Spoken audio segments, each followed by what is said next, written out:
Eu gostaria de compartilhar uma palavra que Deus colocou em meu coração. Eu quero orar antes de compartilhar. Senhor Jesus, eu quero te agradecer pela oportunidade de estar aqui. Quero te agradecer por essa igreja, por cada pessoa que veio esse local nessa tarde. E eu quero te pedir que o Senhor nos abençoe com a tua presença nesse lugar. Se manifeste aqui através de nós e em nós. Deus, eu quero te agradecer em nome de Jesus. Amém.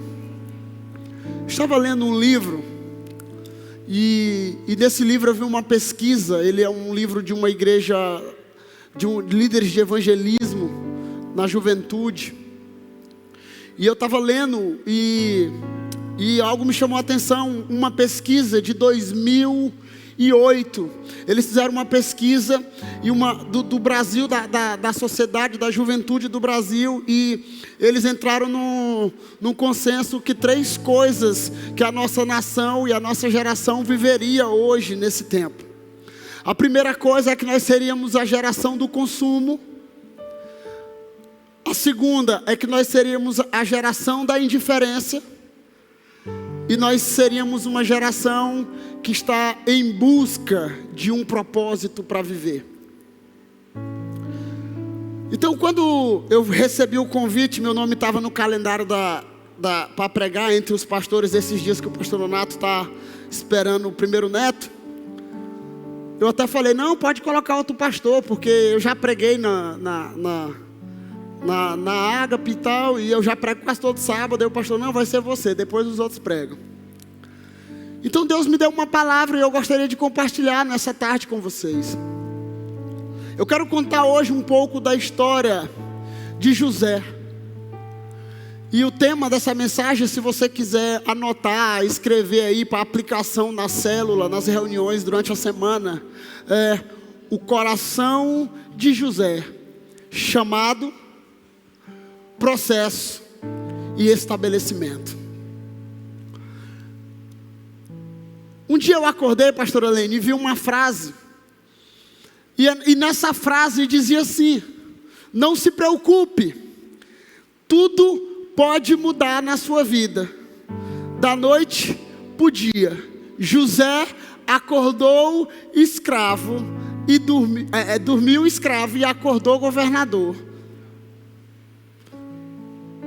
José dormiu escravo e acordou governador. E nessa tarde, eu não quero entrar em conflito, mas eu quero dizer para vocês que essa frase está totalmente errada. Eu sei que o nosso Deus, um dia, para Ele é como 1000 anos, e 1000 anos é como um dia. Eu sei que um choro pode durar a noite inteira, mas a alegria vem pela manhã. Mas eu quero te explicar. Hoje nós somos uma geração que mais consome conteúdo, e tem muitas coisas aí que nós ouvimos, assistimos e vemos que não está de acordo com as Escrituras. Então abre a tua Bíblia em Gênesis 37, de 1 a 11.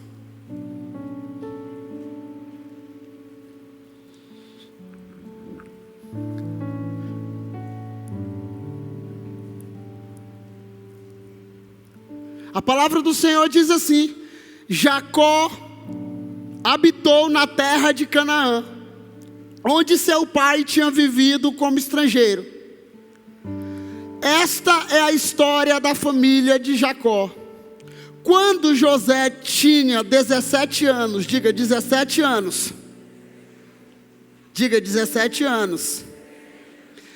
Pastoreava os rebanhos com seus irmãos. Ajudava os filhos de Bila e os filhos de Zilpa, mulheres de seu pai. E contava ao pai a má fama deles.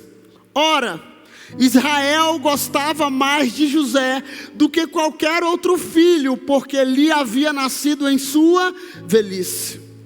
Por isso mandou fazer para ele uma túnica longa. Quando seus irmãos viram que o pai gostava mais dele do que qualquer outro filho, odiaram-no e não conseguiam falar com ele amigavelmente. Certa vez, José teve um sonho. E quando o contou aos seus irmãos, eles passaram a odiá-lo ainda mais. Ouça o sonho que tive. Disse-lhes: estávamos amarrando os feixes de trigo no campo, quando o meu feixe se levantou e ficou em pé.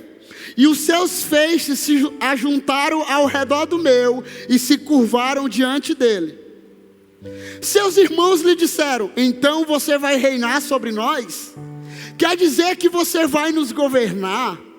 E odiaram ainda mais, por causa do sonho e do que tinha dito. Depois teve outro sonho e contou aos seus irmãos: tive outro sonho, e desta vez o sol, a lua e 11 estrelas se curvavam diante de mim. Quando o contou ao pai e aos irmãos, o pai o repreendeu e lhe disse: que sonho foi esse que você teve? Será que eu, sua mãe e seus irmãos viremos a nos curvar até o chão diante de você? Assim, seus irmãos tiveram ciúme dele. O pai, no entanto, refletia naquelas coisas. Então eu quero partir de um princípio, que todos nós temos um sonho, sim ou não? Sim ou não? Todos nós temos um chamado.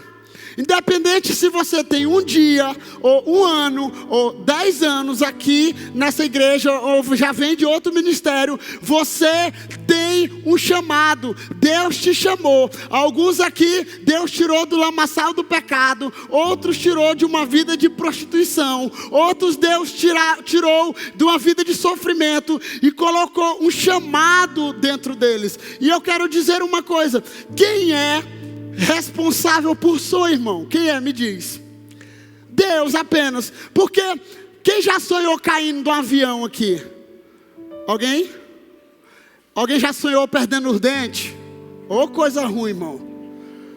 Outro já sonhou caindo do céu e quer pegar em alguma coisa. Eu já acordei, eu já tive sonhos. Quem é responsável por sonho, irmão? Só Deus que coloca sonhos em nós. É claro, tem sonhos que é besteira, tem sonhos que é proféticos, tem sonhos que Deus fala através dos sonhos. Então, um menino de 17 anos de idade, ele tem um sonho. E ele vai compartilhar para os irmãos o sonho. E para a família dizendo: olha, eu tive um sonho. E nesse sonho aconteceu isso e isso. A Bíblia diz que a fama dos irmãos já era péssima, né? Então quando eles ouviram isso, eles continuaram odiando mais ainda José. Quer dizer que tu vai se curvar diante de nós, menino? Quer dizer que nós vamos se curvar diante de você? Quer dizer que nós vamos, você vai reinar sobre nós? Ele teve outro sonho, e ele compartilha o outro sonho. O pai refletiu e pensou.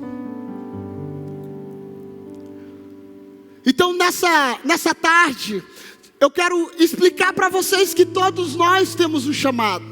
Deus te chamou. Deus colocou um sonho dentro de você. Deus colocou uma visão dentro de você. Deus colocou uma palavra profética dentro de você. Nós somos uma igreja que cremos no profético. Então talvez Deus usou um profeta, uma pessoa, um sonho, uma visão, alguém para falar algo para você. E eu quero desafiar, porque essa palavra é uma palavra de esperança para mim e para você, que Deus estabeleceu sonhos dentro dos nossos corações.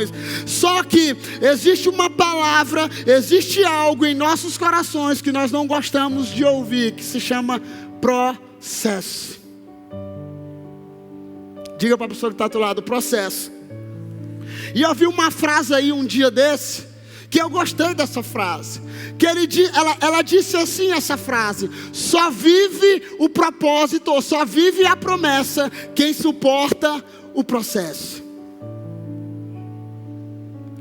Só vive aquilo que Deus estabeleceu. Só vive aquilo que Deus chamou quem passa pelo processo. E no processo de Deus não tem como pular de fase e não tem como comprar boletim, irmão. Alguém lembra de umas escolas que tinha aqui em Imperatriz que o cara comprava o boletim? Não tem como. Então José recebe um sonho, se empolga. e diz: uau, eu tenho um sonho. Deus colocou um sonho dentro de mim. Os irmãos começaram a odiá-lo, começou a perseguir. Sabe qual foi a primeira coisa que José fez? José foi lançado dentro de quê? Dentro do quê?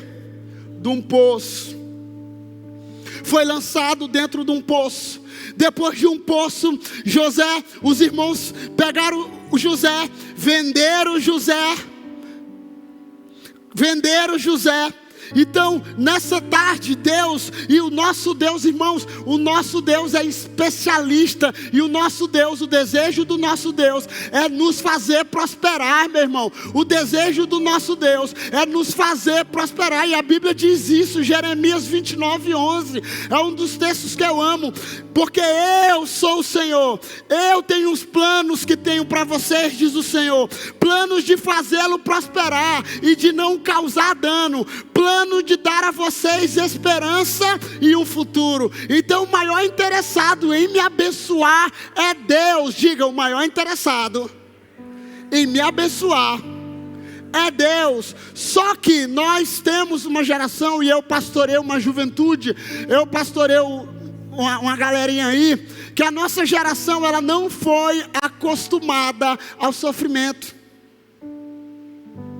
Talvez os nossos pais sofreram demais. Talvez os nossos pais apanharam demais na vida. E alguns nos protegeram. Então diz: não, meu filho não vai sofrer. Meu filho não vai. Então a nossa geração é uma geração que não está acostumado, meu irmão. E a Bíblia diz, não sou eu, a Bíblia diz, o próprio Jesus dizendo: olha, no mundo vocês terão aflição, mas tem de bom ânimo, eu venci, e eu estando com vocês, vocês irão vencer. O próprio Jesus disse isso.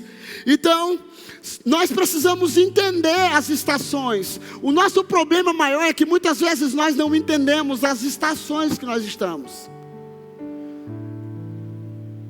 Existe um seriado que eu gosto muito, e eu não vou entrar aqui, que muita gente não conhece, que é o Todo Mundo Odeia o Chris. Alguém conhece aqui Todo Mundo Odeia o Chris? Tem um dia que o Chris, ele quer porque quer comprar uma jaqueta. Ele luta para comprar essa jaqueta, ele trabalha para comprar essa jaqueta com o pai, ele troca, vende jornal, faz tudo. Só que quando ele compra a jaqueta para impressionar a gata, já está quente. Então muitos de nós parecemos o Chris. Queremos usar uma roupa que não é apropriada para a estação correta. Então muitos vão sofrer. Então você precisa entender. Gênesis 1:14 diz assim. Gênesis 1:14. Disse Deus: haja luminares no firmamento do céu, para separar o dia da noite.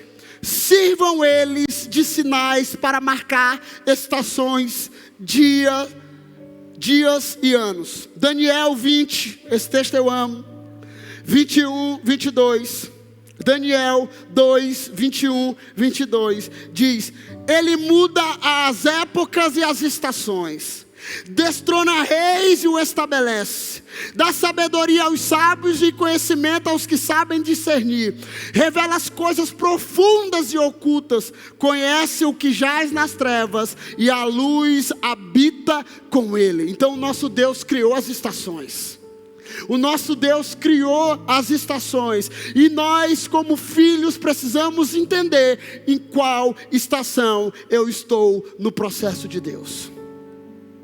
Então Deus tem uma chamada para nós. Quando eu me converti, eu não entendia muito nada de chamado. E eu participava de tudo na igreja. Eu participava do ministério de dança, do ministério de louvor. Eu fui migrando para um monte de lugar, porque eu queria fazer algo para Jesus. E sabe de uma coisa? Eu fui entendendo que o meu chamado era pastoral, e eu comecei a receber palavra. Alguns homens, alguns profetas diziam assim: olha, você tem uma chamada pastoral, você tem uma palavra pastoral. Eu vejo você com um anel no dedo, aquele negócio todo. E eu, meu Deus, que negócio é esse? Irmão,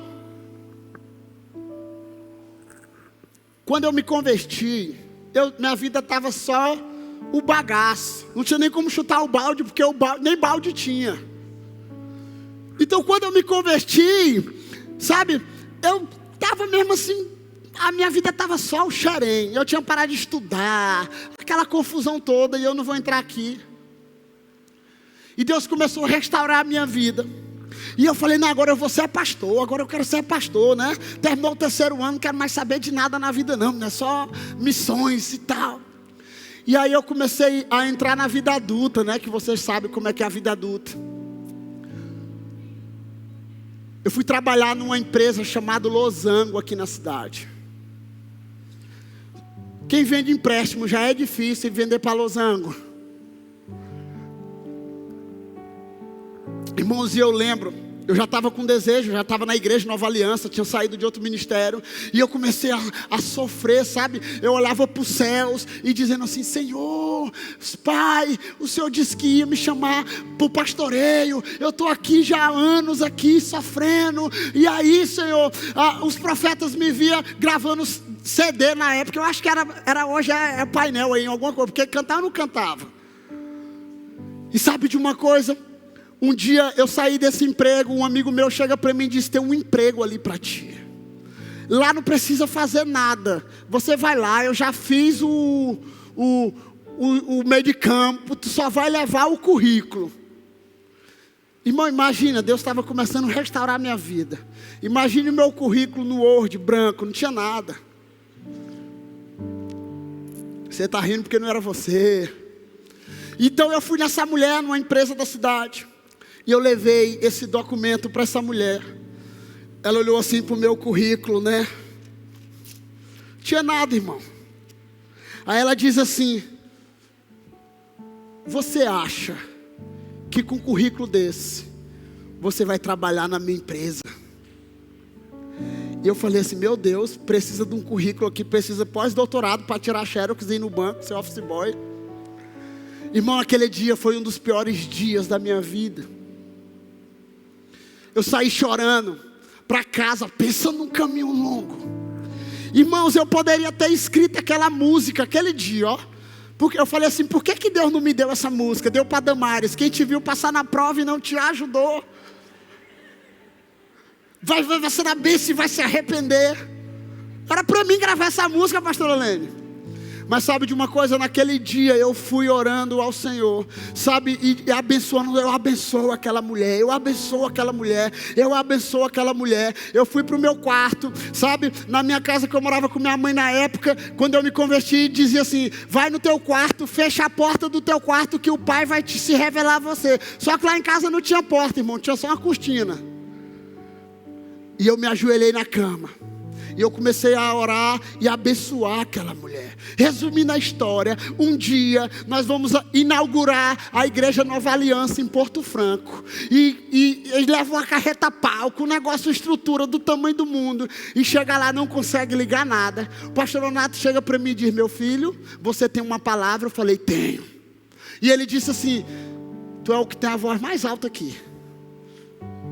Eu falei, opa, é minha voz então.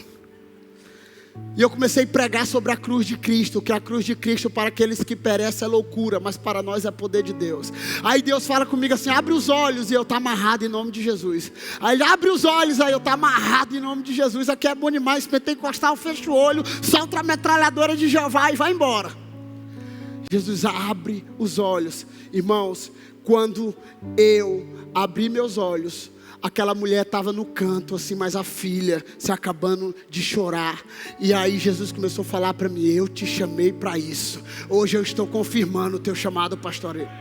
E eu falei assim, uau, irmãos, sabe, eu não fui lá falar muito com ela não. E terminou o culto, depois eu compartilhei com o pastor Leonardo. A pastora Fátima me chamou no canto, meu filho, Deus falou comigo algo para você. Eu falei, diga pastor. Ela diz, Deus falou para mim que tu é um pastor, menino. E eu falei, uau. Então eu me agarrei àquela palavra, porque eu sabia que eu estava passando pelo processo de dor. E sabe, muitas vezes a gente fala assim, eu estou passando por um deserto da vida, eu estou passando pelo sofrimento da vida. Então a gente vive se lamuriando. Muitas vezes, meu irmão, é o processo de Deus e você precisa passar por esse processo. Não tem como fugir do processo de Deus. Você pode mudar daqui, você pode procurar outro ministério, você pode embora da cidade, você pode procurar outro lugar, mas sabe de uma coisa? Onde Deus planta você, Deus faz você prosperar onde você plantou. Não é sobre local, irmão, não é sobre estrutura, não é, se fosse sobre local, Jesus venceu no deserto, Adão pecou no paraíso. E sabe de uma das coisas que eu amo? Quando Deus, já no finalzinho da vida, gera um filho, José coloca o nome de um filho de quê? Efraim, que significa Deus me prosperou na terra da minha aflição. Então Deus te prospera em todos os lugares, mas você precisa passar pelo processo dele na sua vida. Gênesis 37, versículo 28 e 29 diz: quando os mercadores ismaelitas de Midian se aproximaram, seus irmãos tiraram José do poço e o venderam por 20 peças de prata aos ismaelitas, que o levaram para o Egito. Quando Rúben voltou ao poço, viu que José não estava lá, rasgou as suas vestes. Gênesis 39, de 1 a 4.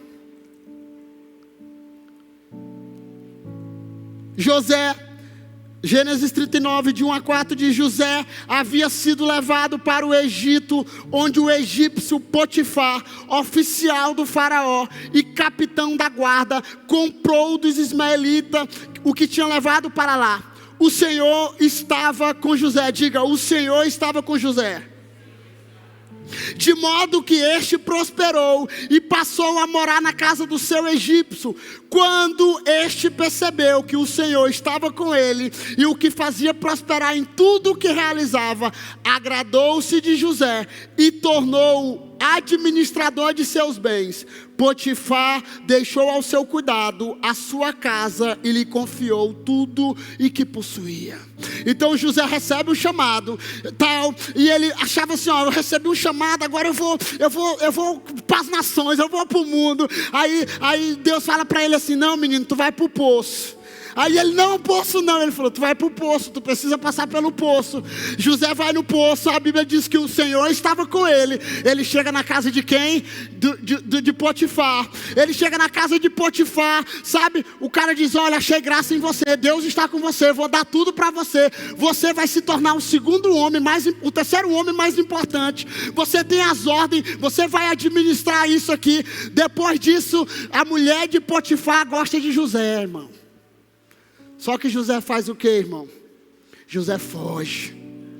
Quando José foge, espalha a notícia na cidade. O servo deu em cima da mulher, rasgou a veste, aquele negócio todo. José vai para onde? Para onde que José vai? Para a prisão.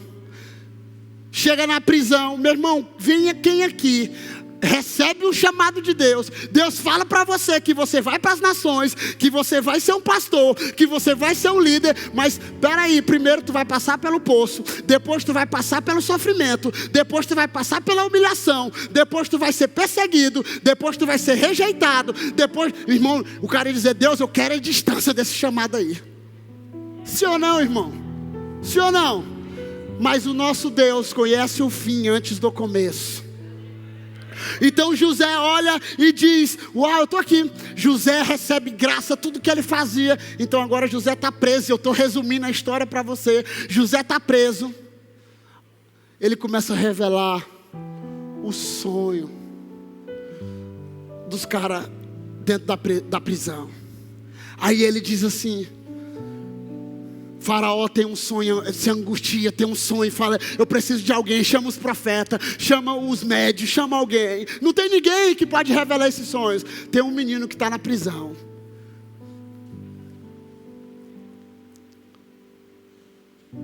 O que José faz? ele tem a revelação da visão do sonho. E ele diz: nós vamos pegar um tempo de vacas magras e vacas gordas. Nós vamos pegar uma pandemia aí na frente, 2 anos aí. Então, o que acontece? Se vocês puderem, compre tudo, estoque, armazene, guarde. Irmãos, eu falei no início aqui que eu parei de estudar, mas hoje eu sou formado em administração. Eu trabalho, uso esse curso na Câmara de Vereadores. Então, o que acontece? José está lá agora e ele se torna um administrador. E Faraó diz para ele: está vendo esse menino aí?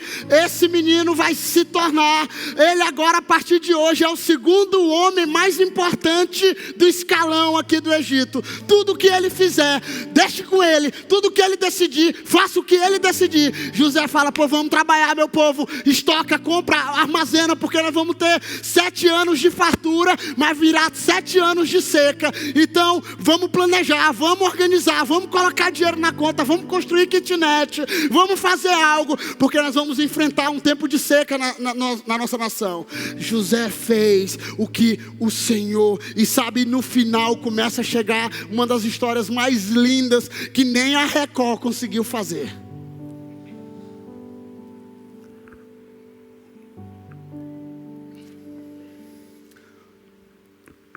A família estava onde? Em Canaã. José estava onde? No Egito. Os irmãos estavam começando a passar dificuldade. Seu pai já estava velho. E eles sobe para Canaã para comer, porque nós vamos passar fome, nós vamos morrer. Então ele chega lá, sabe, e a Bíblia, uma das coisas que eu amo, sabe, é que quando os irmãos chegam até José, a Bíblia diz que eles não reconheceram José. E sabe, então, quando você começa a passar pelo processo de Deus, quando você começa a ser passado, Jesus foi levado a um lugar chamado Getsemane, ou Getsemani, que significa lugar de prensa, lugar de ser espremido, lugar de passar pelo sofrimento. Meu irmão, se o nosso Jesus passou pelo Getsemane, imagine o pastor Joane. Se o nosso Cristo, o nosso Salvador, o nosso Redentor foi ao Getsemane, foi espremido, foi amassado. Então a Bíblia diz que os irmãos chegam, e ele chega lá tudo com, carinho, passando já dificuldade. E quando ele olha para os irmãos, a Bíblia diz que eles não conheceram José. Até me perguntaram hoje de manhã: pastor, será que não conheceram José porque José estava careca, igual na Record? Eu não sei dizer, irmão. A história diz que ele se maquiava, usava muito ouro, aquele negócio todo. Mas vamos lá, isso não interessa. Sabe por que eles não reconheceram José? Porque José tinha mudado, eles não.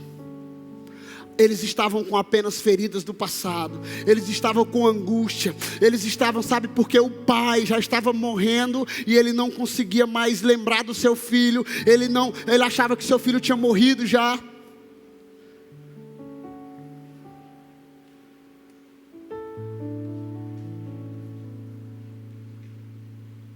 Gênesis 42, versículo de 6 a 7.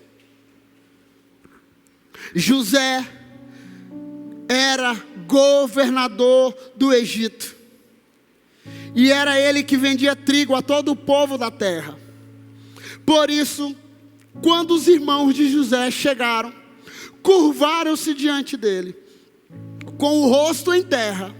José reconheceu os seus irmãos logo que os viu, mas agiu como se não conhecesse.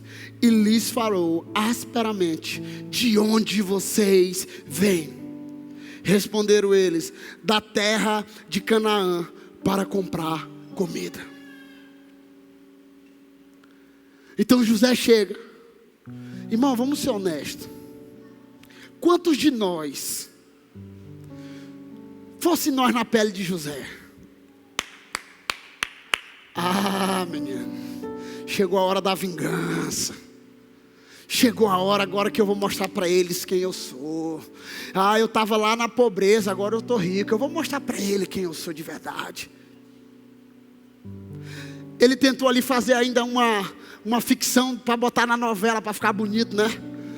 A Bíblia diz que ele reconheceu os irmãos. Ele olhou para os irmãos não reconheceram. E ele falou assim: o que é que vocês estão fazendo aqui? Ele já sabia o que os irmãos estavam fazendo, irmão. Viemos comprar comida. Ele disse assim, pois, sabe, aí roda aquela história toda de Benjamim, coloca a taça de Benjamim na bagagem, eles vão, prende Benjamim, vai ao pai, o pai pergunta, cadê Benjamim? Sabe, quando eles voltam, já resumindo a história, irmão, eu acho muito lindo. A Bíblia diz, sabe, que José olha assim para eles, e eles já estão lá naquele sofrimento todo, já passando dificuldade, sabendo que vão morrer. José olha para eles e diz assim: ei, pera aí. A Bíblia diz que ele mandou embora todo mundo, os oficiais, os serviçais. A Bíblia diz que José começou a chorar tão alto, tão alto, tão alto, tão alto, que se conseguiu ouvir fora do palácio, e as pessoas foram ver o que estava acontecendo, sabe? E sabe de uma das coisas mais lindas que eu amo, é que ele diz assim: olha, nós te vendemos, nós estamos arrependidos, não nos deixa morrer, não nos deixa morrer. José olha para eles e diz: ei, peraí, não se preocupe, fica tranquilo, relaxa, não foi vocês que me trouxeram para cá, não foi vocês que me mandaram para cá, não foi vocês que me lançaram no poço, não foi vocês que me lançaram, sabe, na fornalha, não foi vocês que me lançaram, sabe, na prisão. Foi o próprio Deus que me lançou naquele lugar para trazer salvação para vocês, para trazer salvação para todos os povos. Então você vai entrar em alguns processos de Deus para salvar outras pessoas, mesmo não entendendo agora. E eu quero dizer para você: fica firme, irmão, não desiste, persevera. O nosso pastor costuma dizer que o mundo não é dos inteligentes, o mundo não é dos que ganham, o mundo é dos que perseveram. Então ele diz assim: ei, fica de boa aí. Ah não, mas nós te vendemos, cara, nós te vendemos. Não se ajoelhe, levanta. José poderia castigar os irmãos. Muitos de nós, sabe, Deus ainda não nos deu aquilo que Ele deseja nos dar. Sabe por quê? Porque Ele precisa trabalhar em nossos corações, irmão.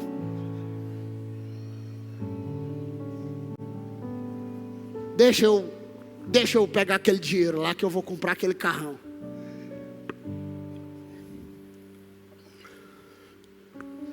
Nada contra. Você não precisa mostrar nada para ninguém. Você precisa viver aquilo que Deus te chamou para viver. Vamos lá no texto. Gênesis 45, de 1 a 5. A essa altura, José já não podia mais conter-se diante de todos que ali estavam e gritou: façam sair a todos.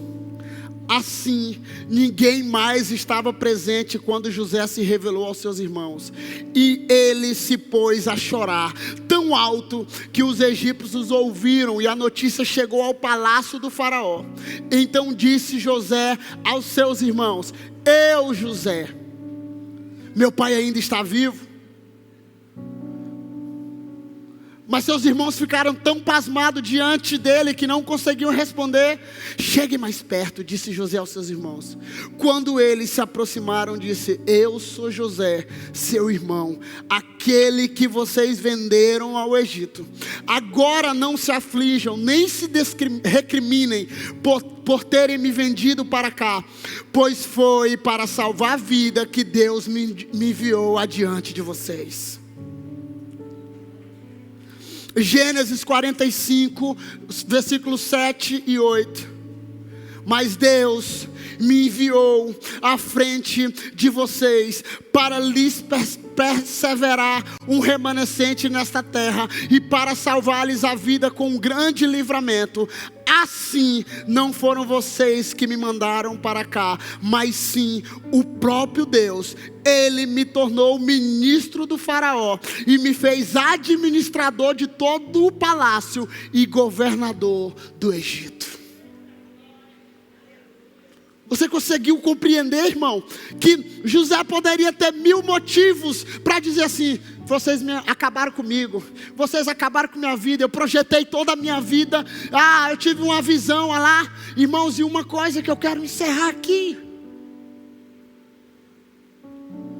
é que José não dormiu escravo e acordou o governador. Eu fui ler, tentar pesquisar, de um lugar para chegar até aqui, foi mais ou menos de 13 a 16 anos, irmão.